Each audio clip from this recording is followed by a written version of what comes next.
तर आज आम्ही चाललेलो आहोत आमची ब्युटी एनहान्स करण्यासाठी। तर नमस्कार मंडळी, इकोमध्ये बसून नंतर ट्रेनने आम्ही सरळ निघालो पार्लरला। आणि पार्लरला जाऊन माझ्या सिस्टरला करायची होती स्मूथनिंग। मग तिने स्मूथनिंग केले आणि त्यात मी काय करणार, मग मी बसली होती फोटो आणि व्हिडिओ काढत, दुसरं काही कामच नव्हतं मला। आणि मग तिची वॉशिंग वगैरे होत होती, केसांची क्रीम वगैरे लावत होते लोक, कारण तिला तिची ब्युटी इन्हॅन्स करायची होती। ब्युटी इन्हॅन्स करता करता तिला पागलासारखं व्हायला लागलं आणि मध्येच तिचे केस वगैरे सुट्टी सोडायला लागली।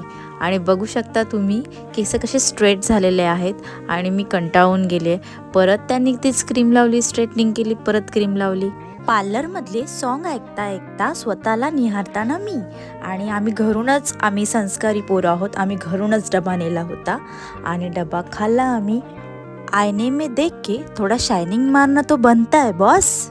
परत एकदा क्रीम लावून मग आमची परी झालेली आहे रेडी आणि तिचे केस इतके सुंदर दिसत आहेत ना की विचारूच नका। थँक्यू।